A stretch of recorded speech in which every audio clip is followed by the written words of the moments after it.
Bonjour et bienvenue à l'émission Chrétien comme Christ. Le thème de notre émission aujourd'hui est la dévotion.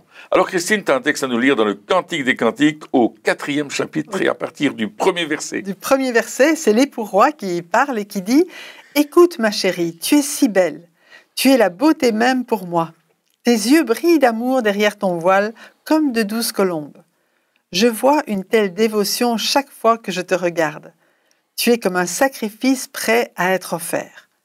Quand je te regarde, je vois comment tu as pris mon fruit et goûté ma parole. Ta vie est devenue pure et propre, comme un agneau lavé qui vient d'être tondu. Tu fais maintenant preuve de grâce et d'équilibre, et la vérité est exposée. » Waouh, c'est merveilleux de voir comment l'époux roi voit sa bien-aimée. Et il y a beaucoup de choses à dire là-dedans, dans ce passage. Oui, ben la première chose, c'est qu'il lui rappelle encore une fois, tu es belle. Donc c'est vraiment, à chaque fois qu'il lui parle, il fait des affirmations. Et ici, il dit, mais tu es la beauté même pour moi. Donc c'est pas juste tu es belle, mais tu es la définition de la beauté. Et déjà ça, si on peut prendre ces paroles que l'époux roi dit et se les approprier à soi-même, parce que souvent on se voit pas seulement physiquement comme pas beau, mais intérieurement, parce qu'ici c'est la beauté intérieure dont on parle.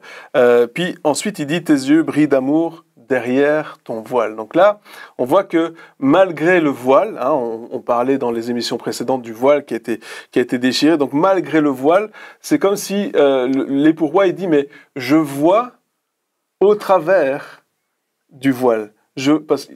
Au travers du voile, je vois quand même tes yeux, je vois. Donc, l'époux roi, il est en train de dire, je vois au-delà des apparences. Oui. Et au-delà des apparences, même à l'intérieur, on voit qu'il y a de l'amour qui est là, hein, derrière ton voile, comme des douces colombes. Et puis, il parle de dévotion. C'est intéressant parce que on se souvient dans les émissions précédentes qu'on avait vu qu'elle n'était pas prête à s'engager. Oui. Hein, et puis ensuite, il est parti. Et là, qu'est-ce qui s'est passé? Elle était triste, elle l'a cherché, elle l'a finalement trouvé. Puis là, ils sont dans le carrosse royal. Donc, il y a un engagement qui s'est pris devant tout le monde. Et puis là, ici, il va plus loin en disant, mais ton engagement, c'est comme une dévotion quelque part. Alors c'est quoi vraiment cette définition, la définition de la dévotion? Parce que c'est un joli mot, mais qu'est-ce que ça veut dire vraiment? C'est très intéressant d'abord de voir le texte et effectivement de voir la beauté qu'il trouve dans sa bien-aimée. Et je pense que cette bien-aimée, c'est l'Église, évidemment, le mystère de Christ qui est venu révéler. Et cette dévotion, c'est cet amour tellement important qu'elle donne à son roi. Elle l'aime et elle va démontrer cet amour par ses actions, mais aussi par ce qu'elle est. Elle est en train de démontrer l'amour d'une façon pratique, d'une façon d'engagement.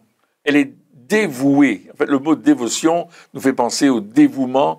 Elle est dévouée à vraiment cet objectif qu'elle a devant elle, si on peut parler d'objectif, de l'aimer, elle aussi, de l'aimer lui. Il y a cet amour qui est reflété. Donc c'est ça, c'est pas juste comme un travail, si on peut dire comme ça, mais c'est vraiment quelqu'un qui est dévoué, il va faire tout ce qu'il peut, il va aller plus loin que ce qu'on lui demande de faire finalement. Et c'est pour ça peut-être que juste après il est dit, tu es comme un sacrifice qui est prêt à être offert. Donc il y a le dévouement va jusque au sacrifice, quelque part. Oui, en fait, c'est un don total de soi, en réalité. Elle se donne, comme de la même manière que le bien-aimé s'est donné tout entier, elle aussi se donne tout entière à son bien-aimé. Donc, le sacrifice, c'est quoi?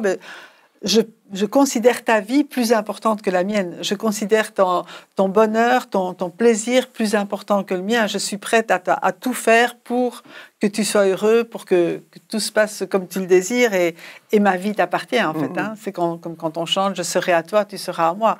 C'est un peu ça. Elle est, de même que le bien-aimé est tout à elle, elle est tout à lui.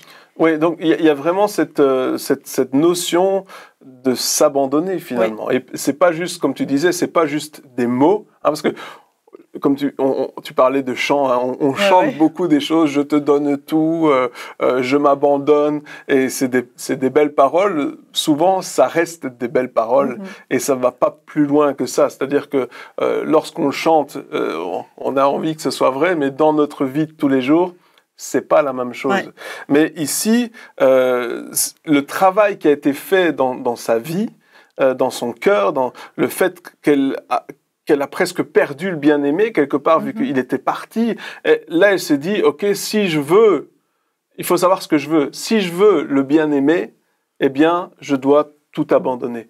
Et je pense que dans notre vie de tous les jours, dans notre vie chrétienne, on ne peut pas avoir des demi-mesures. Souvent, on aimerait bien avoir le bien-aimé et ne rien abandonner, ou abandonner que ce qui nous arrange quelque part. Mais il doit y avoir un travail, c'est normal qu'il y ait un travail qui se fasse dans notre cœur pour qu'à un certain moment, on arrive à un moment de décision où on se dit, ok, si je veux vraiment être près de lui, je dois être prêt au sacrifice. Et le sacrifice, c'est quelque chose qui nous coûte. C'est quelque chose, quand on abandonne quelque chose, eh bien, c'est pas facile, ça fait mal, et c'est ça. Il a dit, mais voilà, maintenant, tu es comme un sacrifice prêt à être offert. C'est-à-dire que il y a une espèce de résignation qui est là, en disant, ok, j'arrête d'essayer de garder les choses, et maintenant, je suis prêt à aller plus loin, quitte à devenir le sacrifice. Oui, c'est ce que Paul dit dans la lettre aux Romains, au chapitre 12, de s'offrir comme un sacrifice vivant à Dieu. Et je crois que il parle de sacrifice et vivant. Alors, on pense que sacrifice, on va tuer la bête, hein, tout compte fait. Mais il dit un sacrifice vivant, c'est-à-dire une consécration totale à Dieu. Constante. Oui, et constant, et puis sans retenir quoi que ce soit, on lui donne tout, on décide vraiment de tout abandonner et de lui faire confiance. En fait, il a aussi une question de confiance, de foi en Dieu, en disant, mais si je t'appartiens, si je fais partie de ton corps, si je suis ton Église, ta bien-aimée, alors je vais tout te donner. Et si on comprend cela, on comprend l'essentiel de ce que nous sommes devenus. Ça me fait penser à un film il y avait eu, ça s'appelait Yes Man, l'homme qui dit oui. Et au fait, le but de l'histoire, il avait été dans un, je pense que c'était une secte, un truc comme ça, et le truc c'était que tout ce qu'on te demandait, tu devais dire oui. Et si tu disais oui à tout ce qu'on te demandait, tu allais réussir. C'est un peu vrai. Alors, dans la vraie vie, ne faites pas ça, ça marche pas. Faites pas ça chez vous. Non. Mais, quelque part, notre attitude avec Dieu, elle doit être comme ça. Dans le sens où, peu importe ce que tu me demandes, je vais dire oui. Et alors, évidemment, ça lui coûte. Hein, il doit faire le plein pour une femme, remplir l'essence pour la voiture, enfin plein de choses qu'il aurait dit non en temps normal. Mais là, il a dit oui. Bon, bien sûr, c'est un film, donc ça finit bien. Mais fiction, mais tout ça pour dire que moi, l'idée de sacrifice, je la vois aussi comme ça. C'est-à-dire que quand Dieu nous demande quelque chose, on dit oui, même si on n'est pas forcément d'accord avec ce oui, ou même si ce oui va nous coûter quelque chose, peu importe ce que c'est finalement. Et c'est intéressant parce que il dit, soyez les sacrifices vivants. Et dans le verset après, il dit, quand je te regarde, je vois comment tu as pris mon fruit et goûté ma parole, ta vie est devenue pure et propre, comme un agneau lavé et qui vient d'être tondu. Et c'est intéressant parce que on parle de sacrifice et ensuite on parle de l'agneau. Alors on ne peut que penser à Jésus, hein, qui est l'agneau de Dieu. Eh bien, c'est comme s'il dit, mais au fait, ta vie, c'est devenu moi. C'est-à-dire, tu suis mon exemple. Tu es en train de faire ce que je fais. Et je pense que cette proximité avec le bien-aimé va nous changer à son image, et son image, ça ne veut pas juste dire sa ressemblance, mais ça veut dire aussi que nos actions vont être les mêmes que lui, quelque part. Tout à fait. Mais entre les deux, il y a « je vois comment tu as pris mon fruit et goûté ma parole ». Et là, il y a l'action du Saint-Esprit. Il y a le fruit de l'Esprit qui est venu mûrir en elle en même temps, et à travers aussi la parole. Hein. Jésus dit « demeurez en moi, demeurez dans ma parole ». Et c'est ça qui est important, parce que c'est la parole qui nous rend purs. Hein. Vous êtes purs à cause de la parole que je vous ai annoncée. Il disait... Donc, cette parole nous rend purs, nous rend propres, et vraiment nous fait porter du fruit. Et on n'est pas seul. En fait, c'est vrai que c'est un engagement total de notre part, mais on n'est pas seul dans cet engagement, parce que le Saint-Esprit est là, il est avec nous, il est en nous, et tout ce qu'on se croit incapable de faire, hein, parfois Dieu nous demande des choses et on dit « moi je peux pas », mais le Saint-Esprit est là pour venir nous aider à les faire et à justement former en nous l'image de Jésus. Donc c'est vrai, mais on n'est pas seul pour cela. Oui, c'est ça. Et cette image de fruit et de goûter la parole, ça fait aussi penser au fait d'être restauré, hein, de s'alimenter quelque part. Et donc, pour avoir des forces, on a besoin de force. Et comme tu disais, on ne peut pas le faire de nous-mêmes, mais alors qu'on laisse le Saint-Esprit agir au travers de nous et qu'on goûte sa parole. Et c'est intéressant parce que goûter la parole, normalement, on pourrait dire, je vais lire la parole, je vais méditer, c'est des bonnes choses. Hein. Mais ici, il parle d'un autre sens. Il n'est pas dit « tu as compris ma parole », en tout cas pas dans ce verset-ci. Il a dit « tu as goûté ». Ça veut dire que la parole de Dieu, elle a un effet dans notre vie. Bon. C'est ça. C'est plus que juste de l'intellectuel. Non. C'est quelque chose qu'on peut goûter, ressentir, je ne sais pas. Oui, mais en Israël, pour que les enfants aiment la parole, ils l'écrivent sur une ardoise avec du miel, et puis ils leur font lécher le miel. Et quand ils ont retenu le verset par cœur. Quand ils ont retenu le verset par cœur, pour leur montrer que la parole est bonne. Et Jésus a dit que quand nous connaissons la parole, on découvre la vérité et la vérité nous rend libres. C'est extraordinaire, parce que la parole de Dieu, lorsque nous la goûtons, c'est-à-dire la goûter, c'est aussi la manger. La goûter, c'est avoir plus que de dire oui, je l'ai vu. Non, j'ai goûté que c'était bon, goûté combien l'Éternel est bon. J'ai goûté, j'ai apprécié. Quand on goûte quelque chose de bon, on apprécie, on le dit. C'est ceci, c'est cela. On donne les saveurs, peut-être les odeurs, etc. Donc, on va donner à cette parole cette importance qu'elle a vraiment de nous rendre libres. Et c'est pour ça qu'il peut dire que ta vie est devenue pure et propre. À cause de quoi? À cause du fait que tu as goûté la parole, et tu as mangé la parole aussi, tu as découvert la vérité, et la vérité t'a rendu libre, t'a rendu ta vie propre. Sanctifié par ta parole. C'est ça. Ta parole est la vérité. Et la vérité, et c'est vrai, la parole, c'est vraiment une nourriture, hein, désirée comme des enfants nouveau-nés, le lait spirituel est pur. Mais c'est vrai qu'on goûte la parole. Je ne sais pas si ça vous est déjà arrivé, mais moi ça m'arrive souvent quand on lit la parole, même si on n'était pas bien dans notre tête ou dans notre âme avant, tu lis la parole et puis elle te restaure et puis ton état change. Parce que tu as pris quelque chose de bon, tu as lu quelque chose qui t'a fait du bien et puis tout ton être est transformé à travers ça.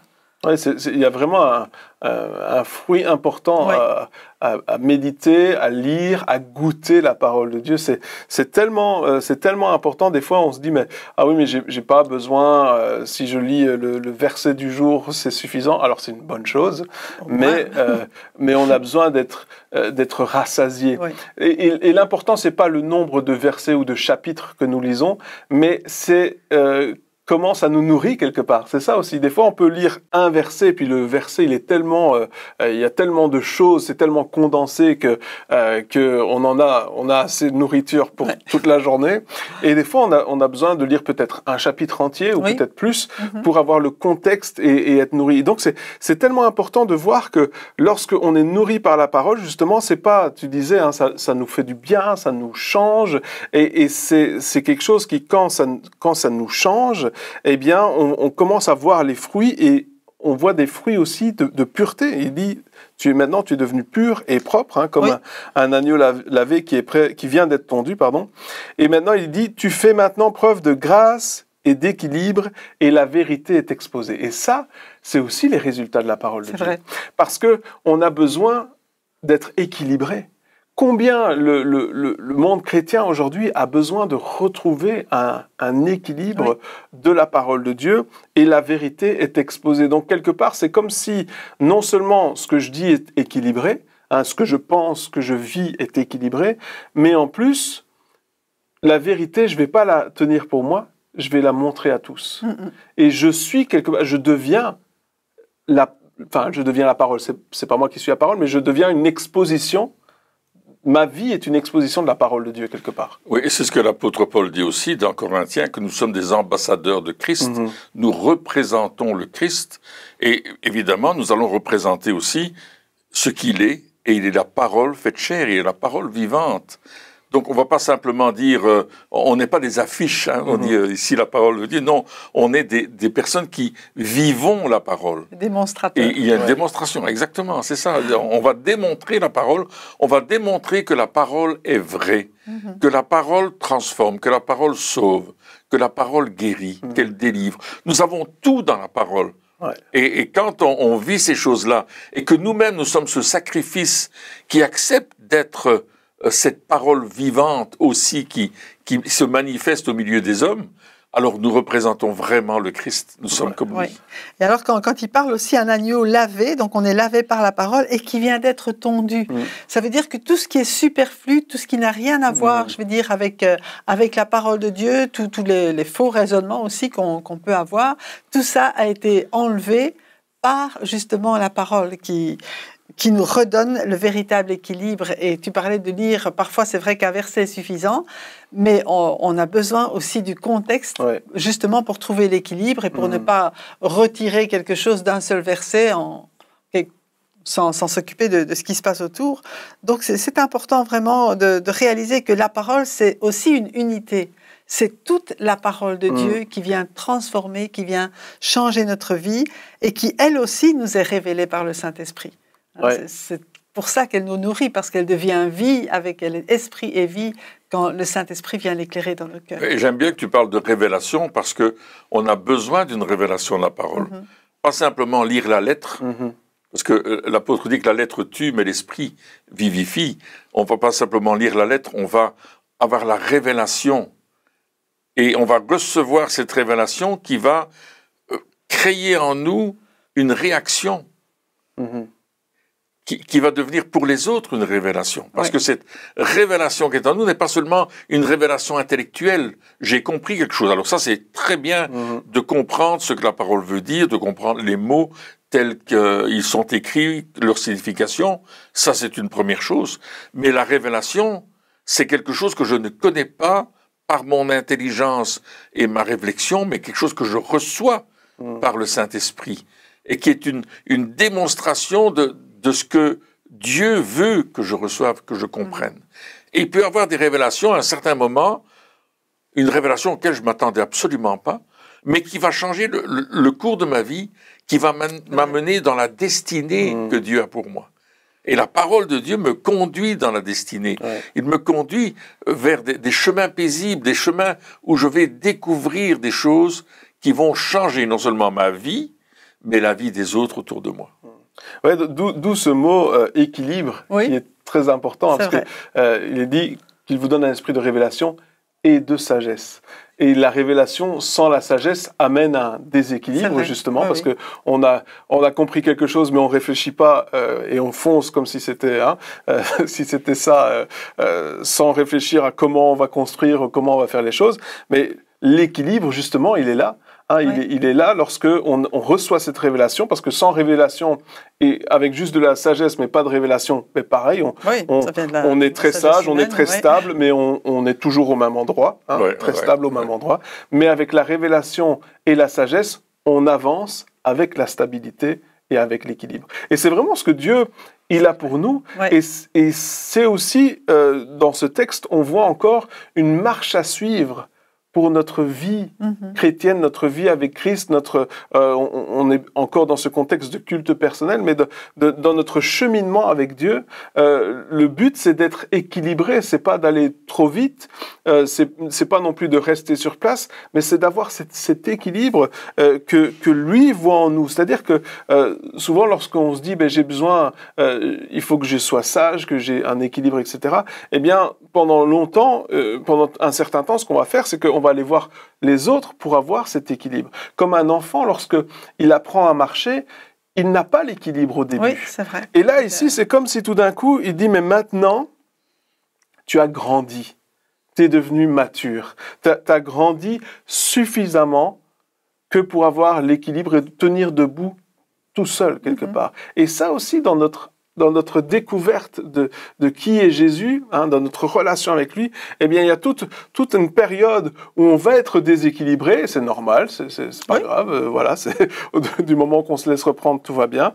Et puis, à un certain moment, on va se dire, ça y est, j'ai suffisamment pris de la parole, j'ai suffisamment goûté des fruits, j'ai pris les fruits, j'ai goûté la parole, suffisamment que pour maintenant, je suis suffisamment bien pour garder l'équilibre et en plus que la vérité est exposée. Donc il y a la grâce, parce qu'il y a la grâce aussi. Il y a la grâce, oui. C'est vraiment la grâce, l'équilibre. On pense moi je pense à de la danse, à un ballet. Oui, tout à fait. Oui, c'est vrai. C'est ça qu'on fait penser aussi, une danseuse. En même temps, on est dans ce chant du berger roi où il est en train de danser avec sa bien-aimée. Donc c'est ça aussi, il y a la grâce. Donc c'est pas juste je suis équilibré, je suis droit, etc. Non, il y a la grâce, il y a la beauté.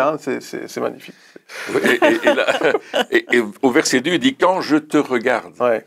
C'est-à-dire que le bien-aimé, il nous observe, il nous regarde. Avec amour. Avec amour. Et il dit « Et je vois comment tu as pris mon fruit, goûté, etc. » Donc vraiment, il est attentif à nos actions. Il n'est pas étranger, c'est pas « bon, ben, je t'aime bien et puis on verra bien ». Non, non, il est attentif, il regarde, il fait attention. Il est admiratif, exactement. Il nous admire et c'est ça, c'est extraordinaire. Nous, on l'aime, on l'admire bien sûr, mais lui aussi, il nous admire. Il dit il y a cette fierté quelque part qui est là aussi. Oui, et c'est comme ça qu'on dit dans la parole que quand il a donné sa vie pour nous à la croix, il se réjouissait déjà de ce qu'il allait voir par la suite, du résultat. Et en fait, il est en train de dire « Waouh, ça valait la peine. » Quelque part, j'ai bien fait de donner ma vie. Enfin, je peux goûter ce fruit aussi à travers nous qui sommes sauvés, à travers chacun de ceux qui l'ont accepté. Il y a ce fruit qui peut saisir maintenant. Nous sommes son héritage aussi. Mais nous sommes aussi, il y a aussi une complicité, je veux dire. Il y a, comme tu disais, cette maturité. On est passé de l'état d'enfant à l'état mature, et là, on peut faire un avec lui, vraiment dans la marche, quoi. Et puis, il continue au verset 3. Tes lèvres sont aussi belles que le ruban écarlate de Rahab. Elles proclament la miséricorde et la grâce. Les mots qui sortent de ta bouche sont aussi rafraîchissants qu'une oasis. Tu m'apportes un tel plaisir. Je vois que tes joues qui rougissent sont ouvertes comme les deux moitiés d'une grenade, comme un cœur ouvert, montrant au travers de ton voile ta tendre douceur. Moi, je continue. Quand je te regarde, je vois ta force intérieure si majestueuse et forte. Tu es autant en sécurité que dans la forteresse de David. Tes vertus et ta grâce font déposer les armes à un millier de soldats célèbres à cause de ta beauté. Ta foi pure et ton amour reposent sur ton cœur lorsque tu nourris ceux qui ne sont encore que des nourrissons. Waouh. D'abord, ça commence avec le ruban écarlate de Rahab. Donc, dans l'histoire, on voit avec Josué, je pense, où justement il y avait ce ruban pour dire épargner. Rahab sur la muraille de Jéricho, épargnée-la. Et il y a cette miséricorde qui est là. Et la grâce. Et la grâce qui est là, la miséricorde, la grâce. Et ensuite, il parle des mots qui sortent de la bouche. Donc, d'abord, on parle d'être, comment tu es, etc. C'est exposé, on voit ce qui se passe. Ensuite, il dit ce qui sort maintenant, ce qui sort de ta bouche, les mots qui sortent de ta bouche sont aussi rafraîchissants qu'une oasis. Donc là, quelque part, encore une fois, c'est les fruits de la parole de Dieu. Plus on s'imprègne de la parole de Dieu, plus ce qui va sortir de notre bouche va être la parole de Dieu. Si on s'imprègne d'autre chose, c'est autre chose qui sortira de notre bouche. Si tout ce qu'on fait, c'est regarder les actualités, on va devenir des journalistes en puissance 6, que tout ce qu'on fait, c'est regarder des séries à la télé ou des films. Il n'y a rien de mal à tout ça, mais ce qui va sortir de notre bouche, ça va être ça aussi. Donc là, ici, il dit, maintenant, c'est une oasis rafraîchissante. Et là, il faut se poser aussi la question, qu'est-ce que l'on veut que les autres et lorsque on est près d'eux, c'est quoi les fruits qu'on veut porter quelque part? C'est quoi les paroles qui vont sortir de notre bouche? Donc c'est ce dont on se nourrit, c'est ça qui va ressortir et qui ne va pas seulement nous nourrir nous, mais nourrir ceux qui nous entourent et en même temps nourrir le bien-aimé aussi, parce que c'est le fruit des lèvres qui confesse son nom. C'est vraiment la louange qui est importante. Absolument. On est dans une dimension extraordinaire. D'abord, de la miséricorde et de la grâce par le sang de Jésus, le cordon écarlate, de Rahab, qui nous montre combien Dieu nous a aimés, et parce que nous comprenons cet amour et que nous le recevons, alors les paroles qui vont sortir de notre bouche sont des paroles d'amour, sont des paroles d'encouragement, des paroles d'exhortation, des paroles qui vont fortifier la vie de chaque personne vers qui on va aller. On ne va pas considérer les mauvaises choses, on va considérer les bonnes choses que Dieu veut donner. Et là, on va être des porteurs de bonnes nouvelles. En fait, c'est ce qu'il est en train de dire, que nous devenons des porteurs de bonnes nouvelles, et la bonne nouvelle, elle rafraîchit. Ouais. La bonne nouvelle, elle transforme. C'est ça le texte qui est en train de dire. Exactement. Et puis, il parle d'une oasis. Oui. Et les oasis, c'est dans le désert. Absolument. C'est là où, tout autour, il fait sec, c'est aride, c'est difficile. Comme ceux qui nous entourent vivent dans des situations qui sont difficiles, vivent dans des endroits où justement il n'y a pas de source. Et puis il dit, mais lorsque tu parles, c'est comme une oasis. Ça veut dire que lorsque on va venir, on va apporter cette oasis à ceux qui justement vivent dans des temps arides, sont dans des moments où il n'y a peut-être pas de révélation pour eux, pas de parole pour eux, pas de choses qui va les rafraîchir. Et on va devenir, avec cette parole de Dieu, eh bien, cette oasis lorsque nous allons parler.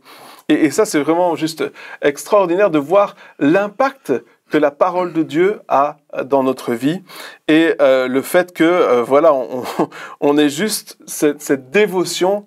Elle continue encore et encore lorsqu'on est avec lui. C'est vrai. Eh bien, chers amis, merci encore de nous avoir suivis pour cette émission. Et puis, on se retrouve très bientôt pour la suite. Au revoir.